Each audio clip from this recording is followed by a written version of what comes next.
Fox News contributor Leslie Marshall and Turning Point USA president and executive director Charlie Kirk. Welcome to you both. Thank you. Hi, Shannon. Okay, so we want to put up some examples of the Smithsonian talking about whiteness and white culture. It says it puts too much of an emphasis on individualism, hard work, objectivity, the nuclear family, progress, respect for authority, delayed gratification, and more.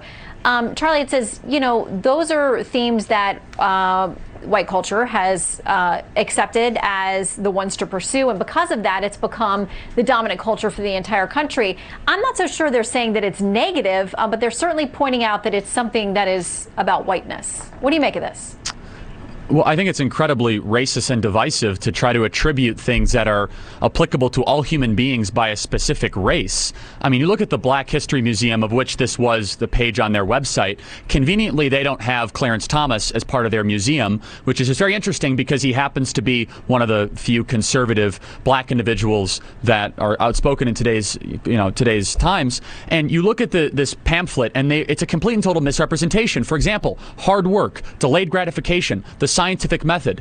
You look throughout history, how about George Washington Carver, a black individual who discovered the peanut, one of the most incredible scientists in world history, if not American history. I think he believed in the scientific method. I don't think that was a construct of whiteness. Delayed gratification. How about Michael Jordan, who was probably one of the hardest working athletes of the last couple decades? I think he believed in delayed gratification, those extra nights he put in to have an incredible sports career, probably one of the best in NBA history, if not the best. Finally, how about Oprah Winfrey, a multi-billionaire woman who, of course, believed in hard work, rugged individualism, pulling herself up by the bootstraps. All these things are supposed to be a construct of whiteness. If this is even a conversation in our country, this is divisive. This is designed to turn people against each other, and it's anti-history, it's anti-science. I'm repulsed that our taxpayer dollars are funding this nonsense and this garbage. Well, one of the reactions on Twitter was this: defeat white culture by being lazy, intolerant, and hasty. This has to be a 4chan op, right?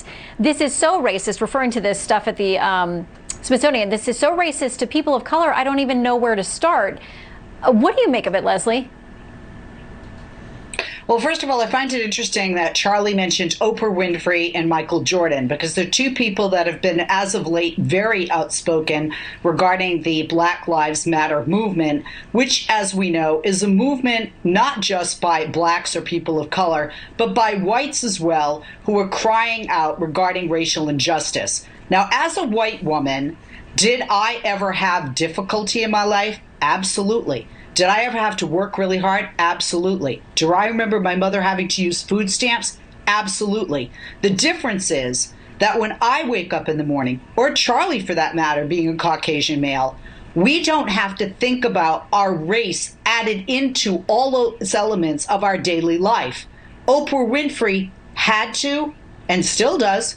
Michael Jordan, any person of color does. So the difference is, a white person, and this is what white privilege is about, a white person doesn't have to take their color into consideration when they do things, when they make choices, when they go for a job interview, for example, when the blue lights go off in their rear view mirror. And certainly people of color do. So I think it's very valid when you look at all of the information there in that museum regarding this, and you look at it within context, and you look at its entirety and not just pieces of it.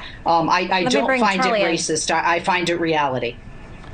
Charlie, so is the context of what is being presented here important?